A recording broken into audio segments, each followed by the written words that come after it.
মনোরঙ্গ মঞ্চরে অভিনয় করি চালে কেবে ঘষ কেবে পড়ে কান্দরে মଣିষ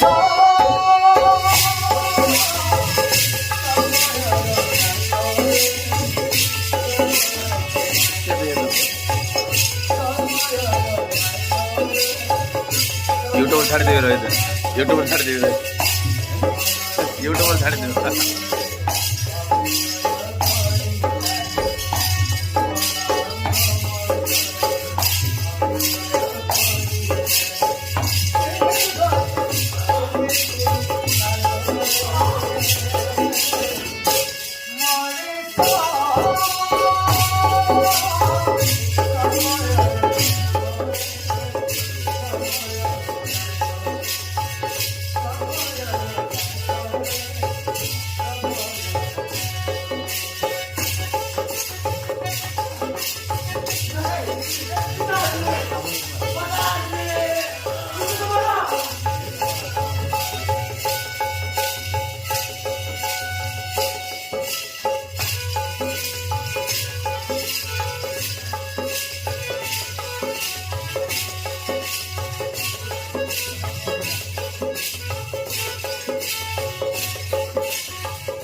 धीरे बता रे क्या धीरे बता सर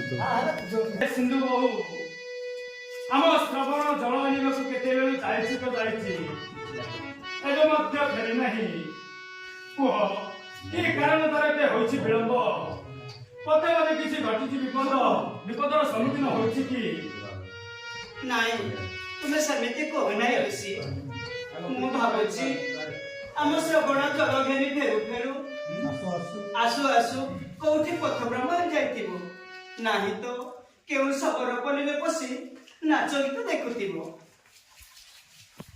विलंब होइतिबो किंतु मन कहूछि आम श्रवण फेरिबनी काहे कि ना आम परे अंग अंगनी दुईटा संगरे एही परी घांटी हेबी बोली भाबी हमके वृक्ष मूले बसाई दे से परे चली गला सही परी कोहनाय ऋषि नाय ऋषि सही परी कोहनाय आम श्रवण सही परी केबे करि पाइबो नाही आम श्रवण हेउछि परा आम दुई जनकर प्राण नयनर ज्योति देखिबो से आम कुआडे जाई परिबो नाही तुमे देखिबो से निश्चय जळ एनी आसुतिबो अरे सिंधु बहु एही तो तार पद शब्द भाबरे सुना जाउछि हां से निश्चय हम श्रवण होतिबो अरे श्रवण तो आशीर्वाद पुत्र दे आगे मते जल दे मो कंठ सुखी जाउछि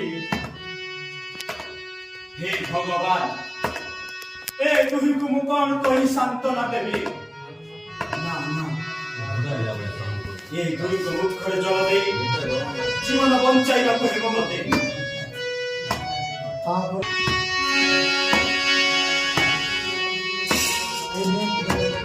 एही नियंतु जल पान करंतु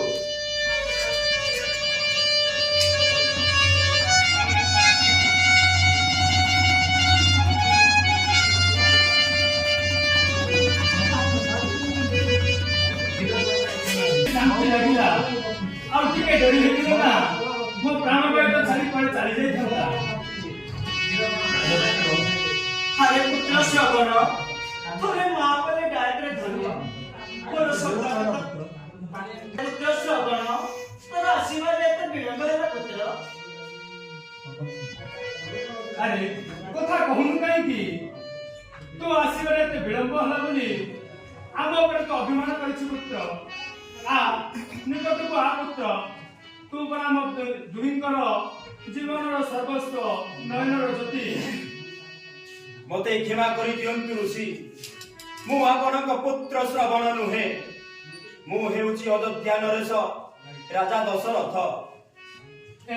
ଧର୍ମପରାୟଣ ରାଜା ଦଶରଥ, ଆଜି ଆମର କି ସୌଭାଗ୍ୟର ଦିନ ଥିଲା। ଏଣୁ ଧର୍ମପରାୟଣ ରାଜା ଦଶରଥ ଆମ ନିକଟରେ ପଦାର୍ପଣ କରିଛନ୍ତି। ହେ ଅଯୋଧ୍ୟା ନରେଶ, ପରନ୍ତୁ ଆମର ଜୀବନ ଧନ୍ୟ ହେଲା ମହାରାଜ। ପରନ୍ତୁ ହେ ଅଯୋଧ୍ୟା ନରେଶ, ପରନ୍ତୁ ଆପଣ ଆମ ନିକଟରେ ପଦାର୍ପଣ କରିବାର କାରଣଟା କଣ କହିପାରିବେ କି? ମୁଁ ଆପଣଙ୍କ ନିକଟେ ମହା ଅପରାଧୀ ଋଷିବର, ଏଣୁ କ୍ଷମା ପ୍ରାର୍ଥନା କରିବାକୁ ଆସିଛି। ଆରେ ଆପଣ ଏ କଣ କହୁଛନ୍ତି ମହାରାଜ? ଆପଣ ଆମ ନିକଟରେ ଅପରାଧ କରିଛନ୍ତି ନାହିଁ, ପରନ୍ତୁ ଆମ ମୁଖରେ ଜଳ ଦେଇ ଆମର ବହୁ ଉପକାର କରିଛନ୍ତି। ପୁତ୍ରଟା ଆମ ଲାଗି ଜଳ ଆଣିବାକୁ ଯାଇଛି ତ ଯାଇଛି, ଏବେ ମଧ୍ୟ ଫେରି ନାହିଁ। ଆପଣ ଆମ ମୁଖରେ ଜଳ ଲଗେଇଲେ ଆମ ପ୍ରାଣ ଆମେ ଆଉ ଫେରି ପାରିନଥାନ୍ତୁ। କିନ୍ତୁ ଆପଣଙ୍କ ପୁତ୍ର ଶ୍ରବଣ କୁମାର ଆଉ ଆପଣଙ୍କ ପାଖକୁ ଫେରିବେ ନାହିଁ ଋଷିବର। କିନ୍ତୁ କାହିଁକି ଫେରିବେନି ମୋ ପୁତ୍ର ଶ୍ରବଣ କୁମାର? ଆମ ଦୁହିଁଙ୍କୁ ଛାଡ଼ି ସେ ତ କେବେ କେଉଁଠି ରହିପାରିବ ନାହିଁ। ସେ ପରା ଆମ ଦୁହିଁଙ୍କର ଜୀବନର ସର୍ବସ୍ୱ, ନୟନ ଜ୍ୟୋତି, ଅନ୍ଧର ଗୌରୀ। ମୁଁ ସେସବୁ ଜାଣେ ଋଷିବର, ପରନ୍ତୁ କୁହନ୍ତୁ କୁହନ୍ତୁ ରାଜା, ଆପଣ ଏମିତି ଅଟକି ଗଲେ ଯେ? କୁହନ୍ତୁ କୁହନ୍ତୁ ମହାରାଜ, ଘଟଣା କଣ? ଘଟଣା ଏହା ଯେ ଆପଣଙ୍କ ପୁତ୍ର ଶ୍ରବଣ ଝରଣାରେ ଜଳ ଭରିବା ସମୟରେ ଠିକ ସେହି ସମୟରେ ମୁଁ ବାରିଧିକି ଯାଇଥିଲି। ତାପରେ କଣ ହେଲା? ତାପରେ ସେଇ ଝରଣାରୁ କେଉଁ ଗୋଟେ ବନ୍ୟ ପଶୁ ଜଳପାନ କରୁଛି ମଣି ମୁଁ ମୋର ଶବ୍ଦ ଫେକି ବାଣକୁ ବେଶୀ ଦେଲି। ଏହା ଯାଇ ଦେଖିଲା ବେଳକୁ ମୋର ଶବ୍ଦ ବେଦିଶର ଆପଣଙ୍କ ପୁତ୍ର ବକ୍ଷ ବେଦ କରିଛି।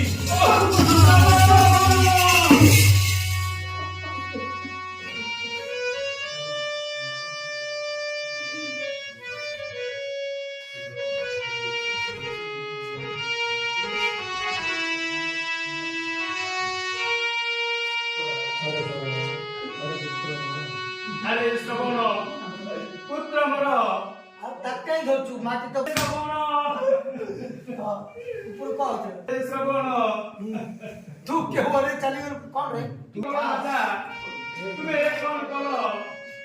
ମୋର ନୟନର ଧରି କାଢି ନେଇ କୋଉ ମଶାଣି ମାଟିରେ ରଖାଇ ଦେଲ ଶ୍ରବଣ।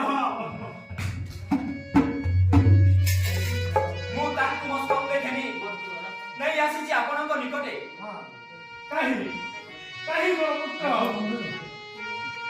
ଆଗରୁ କହୁଥିଲୁ ପରା ବନ୍ୟମୟ ଅଜାଧାମ କୁଲେ ଆଣିବ ବୋଲି, ଶେଷରେ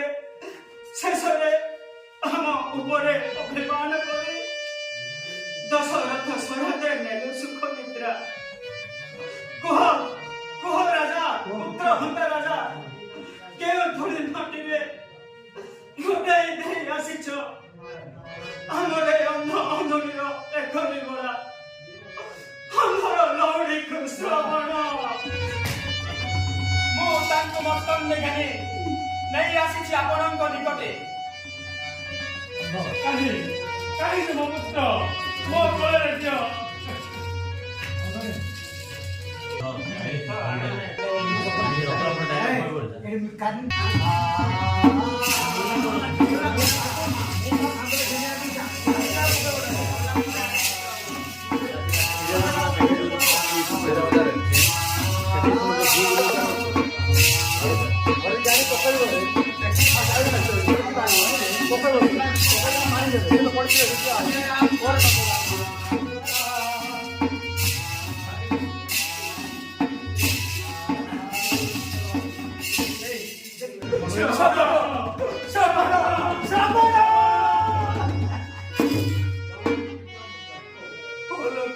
শিব পুজি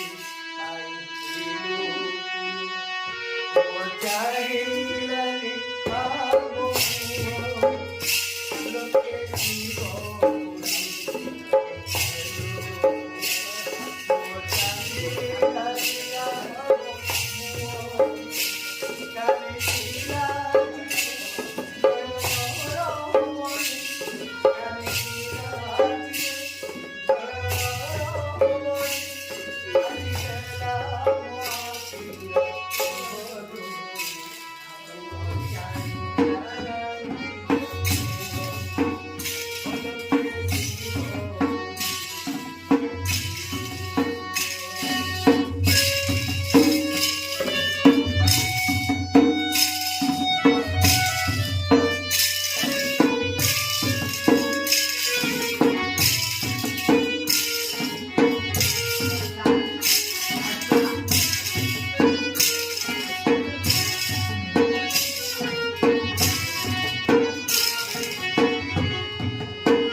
ଥରେ ତୋର ସେ କୋହଳିଆ ମା ଡାକ ଶୁଣାଇ ଦେ ପୁତ୍ର ତୋର ସେ ମା ଡାକ ଶୁଣିବାକୁ ପ୍ରାଣ ମୋର ଆଗର ଉଠୁଛି ରେ ଧନ ଶ୍ରବଣ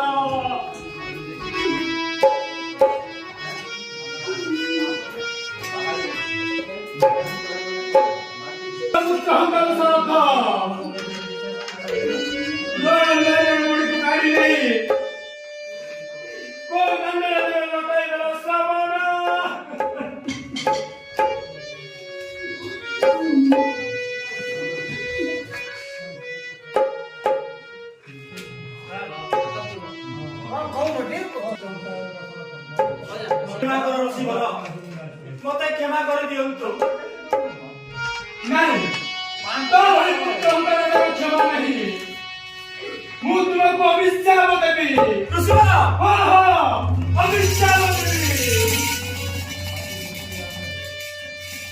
ଆଜି ଯେପରି ଆମେ ପୁତ୍ର ସଙ୍ଗେ ଜୀବନ ହାରିବାକୁ ଯାଉଛୁ ତୁମେ ମଧ୍ୟ ଦିନେ ରାଜା ପୁତ୍ର ସଙ୍ଗେ ହାରିବ ଜୀବନ ଏ ହେଲା ଅମୃତମୁନିର ଅଭିଶାପ ତୁମକୁ ଋଷିବର एक अभिशाप देले पुत्री को राजा दशरथ ए ऋषि वाक्य करे कौन भावनी राजा हाँ ए ऋषि वाक्य तुमको अक्षर भाग परिव करे राजा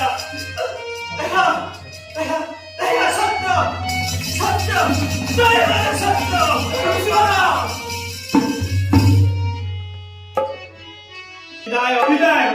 विदाय दादा विदाय ए नाम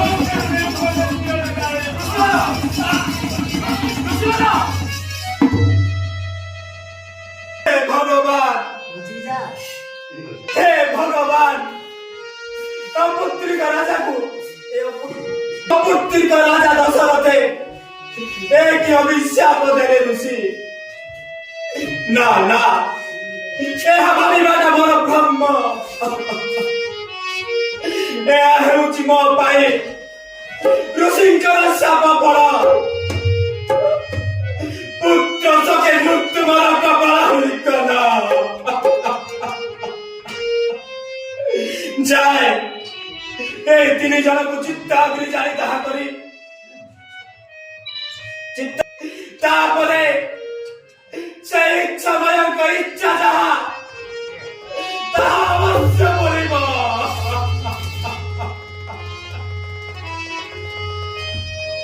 ଦୁଇ ଦିନିଆର এই তো জীবন কেহি নুহেনি কাহার ଯିଏ ଥିଲା ତୋର ନୟନର ମୋହ ହେଲା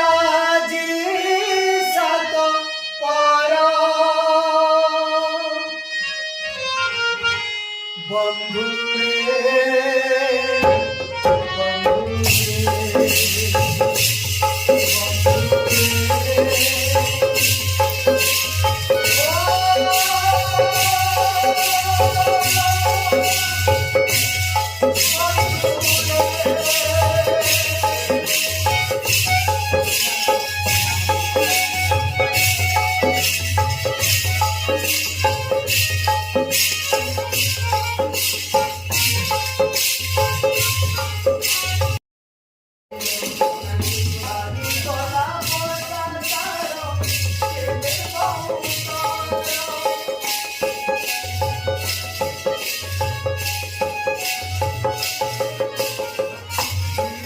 ଗାଡ଼ି ଧରିକି ଆଇବୁ ଘର ଶୋଇ ପଡ଼ିବ ଗାଡ଼ି ଧରିକି ଆଇବୁ ଟାଇମ୍ ମୋର ଅଛି